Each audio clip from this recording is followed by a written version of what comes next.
बिस्मिल्लाहिर्रहमानिर्रहीम।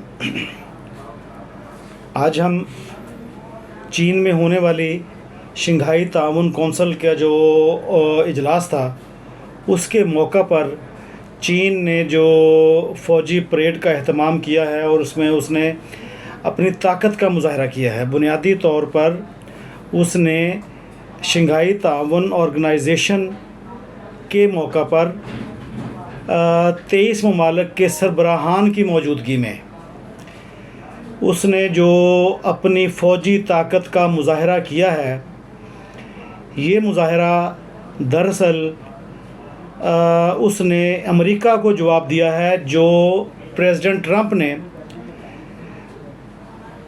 इस साल जनवरी में बरसरे इक़्तिदार आने के बाद, सदारत का हलफ उठाने के बाद अमेरिका ने जो फ़ौजी परेड की थी, उसका जवाब चाइना ने अब अमेरिका को दिया है। और उसने शंघाई ताउन कौंसिल को एक मौका के तौर पर इस्तेमाल किया है। ये बहुत अहम चीज़ है कि 23 ममालिक के सरबराहान चाइना में मौजूद हैं और वो तमाम के तमाम जो सरबराहान हैं 23 ममालिक के, उन्होंने फ़ौजी परेड या फ़ौजी ताकत का मुज़ाहरा अपनी आँखों से देखा है। अमेरिका ने जो फ़ौजी परेड का मुज़ाहरा किया था फरवरी या मार्च में प्रेसिडेंट ट्रंप के बरसरे इक़्तिदार आने के बाद, वो उन्होंने सिर्फ़ और सिर्फ प्रेसिडेंट ट्रंप की मौजूदगी में किया था। उसमें किसी दूसरे मुल्क के सरबराह ने शिरकत नहीं की थी। वो भी प्रेसिडेंट ट्रंप ने चाइना को दिखाने के लिए किया था। अब इस वक्त जो दुनिया में सूरत हाल चल रही है, वो सूरत हाल सुपर पावर कौन है, नंबर 1 की सुपर पावर कौन, नंबर 1 सुपर पावर कौन है, इस चीज़ की जंग अमेरिका और चाइना के दरमियान चल रही है। अगर हम चाइना की पॉलिसी देखें तो महसूस होता है कि मुस्तकबिल करीब में कोई भी मुल्क चाइना जितनी तरक्की शायद ना कर सके या उसके करीब करीब भी ना जा सके, जो उसने पिछले 40 या 50 सालों में दुनिया को तरक्की करके दिखाई है। देखें, इन 40-50 सालों में, पिछले 40-50 सालों में चाइना ने अपनी आबादी को कंट्रोल किया है। ये उसकी सबसे पहली कामयाबी थी। उसकी दूसरी कामयाबी ये थी कि उसने अपनी मईशत को दुनिया की बेहतरीन मईशत के तौर पर पेश किया है। जो उसकी तीसरी कामयाबी थी, जो सबसे अहम कामयाबी है, वो है कि उसने अपने मुल्क के 40 या 50 करोड़ अफराद को गुर्बत की लकीर से निकाल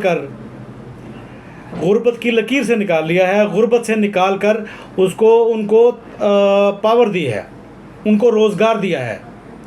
ये चाइना की इतनी बड़ी तरक्की की एक मिसाल है, इतनी बड़ी कामयाबी है, जो शायद दुनिया में कोई और मुल्क ये पेश नहीं कर सकता। 40-50 करोड़ अफराद को गुर्बत से निकाल लेना, ये बहुत बड़ी कामयाबी है। और इन्हीं 40-50 करोड़ लोगों की बुनियाद पर चाइना ने अपनी मईशत को दुनिया की बेहतरीन मईशत के तौर पर दुनिया के सामने पेश किया है। यहाँ पर हम ये बात भी आपके साथ करेंगे कि ये तरक्की चाइना ने किस तरीके से हासिल की है। चाइना ने ये तरक्की गैर ज़रूरी तौर पर दुनिया के ममालिक के सियासी मामलात में मुदाखलत ना करके ये तरक्की हासिल की है। चाइना ने दुनिया के किसी मुल्क में सियासी मुदाखलत नहीं की। लेकिन दूसरी तरफ अगर हम देखें तो अमेरिका ने हर मुल्क में सियासी मुदाखलत की है। कभी किसी मुल्क पर कब्ज़ा करने की कोशिश की है, कभी किसी मुल्क को थ्रेट किया है, कभी फ़ौजी मुदाखलत की है। अमेरिका की मुदाखलत उसको लेकर बैठ गई है। अब शायद अमेरिका पहले वाली सुपर पावर नहीं रहा और चाइना ने ये बात साबित की है अपनी इस फ़ौजी ताकत के ज़रिए। और इसमें जो सबसे अहम चीज़ है, जो हम बार बार जिक्र कर रहे हैं,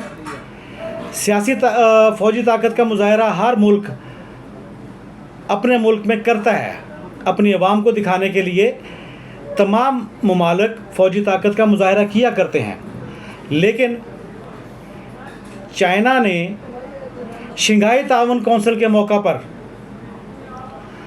23 ममालिक के सरबराहान की मौजूदगी में जो अपनी फ़ौजी ताकत का मुज़ाहरा किया है, उसने दुनिया को ये मैसेज देने की कोशिश की है, ये पैगाम देने की कोशिश की है पूरी दुनिया को, अमेरिका समेत पूरी दुनिया को उसने पैगाम देने की कोशिश की है कि इस वक्त वो बिला तफरीक, बिला शिरकत गैर, वो इस वक्त दुनिया की सुपर पावर है और शायद अमेरिका भी उसका मुकाबला नहीं कर सकता। ठीक है कि इस वक्त अमेरिका सबसे बड़ी इकॉनमी है, लेकिन अगर चाइना की तरक्की की रफ्तार यही रही तो बहुत जल्द चाइना दुनिया की सबसे पहले नंबर की मईशत बन जाएगा। अच्छा, इसको स्पीड कहाँ से लगी है? चाइना की तरक्की को स्पीड कहाँ से लगी है और अमेरिका के डाउनफॉल को स्पीड कहाँ पर लगी है? अगर हम देखें, ज़्यादा दूर ना जाएं, अगर हम सिर्फ़ और सिर्फ प्रेसिडेंट ट्रंप का मौजूदा टेन्योर जो अभी सिर्फ 7 या 8 माह गुज़रे हैं, बल्कि 7 माह गुज़रे हैं, इन 7 महीनों के दौरान प्रेसिडेंट ट्रंप ने दुनिया के तमाम ममालिक को थ्रेट किया है।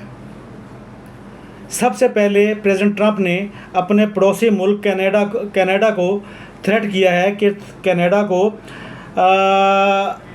यूनाइटेड स्टेट्स की 51वीं स्टेट बन जाना चाहिए।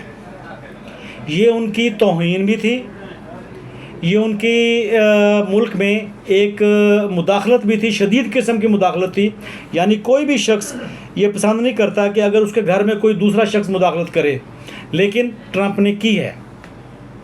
दूसरा, उसने ग्रीन आइलैंड के बारे में जो कहा है कि मैं इस पर कब्ज़ा कर लूँगा, ये उसकी दूसरी मुदाखलत थी। इसके अलावा भी उसने बहुत सारे ममालिक को थ्रेट किया है।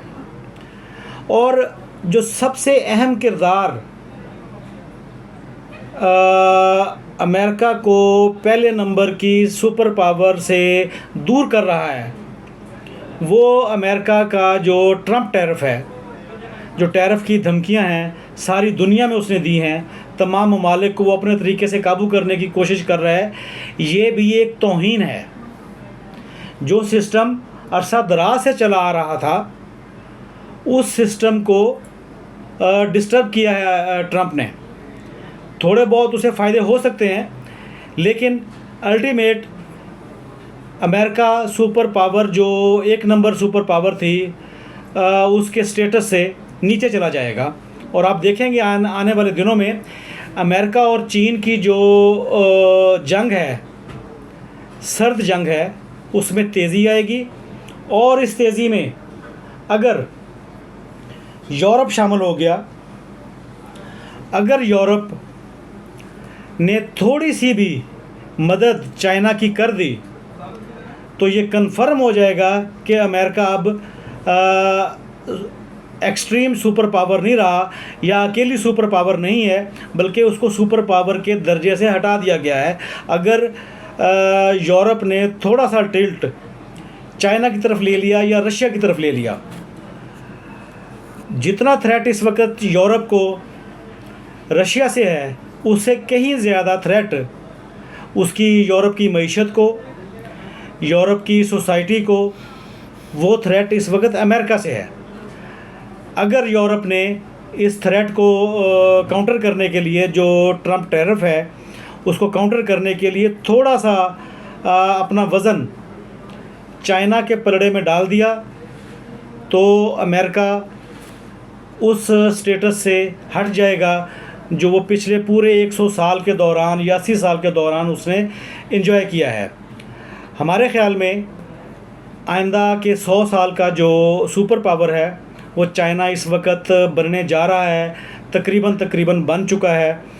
और जो पिछले 100 साल का जो सुपर पावर थी वो अमेरिका थी, और अमेरिका उस स्टेटस से अपने आप को खुद ब खुद उतार चुका है। यहाँ पर हम अपना आज का वीडियो ख़त्म करेंगे और आपसे गुजारिश करेंगे कि आप हमारे चैनल को सब्सक्राइब करें और लाइक और शेयर करें। Thank you very much.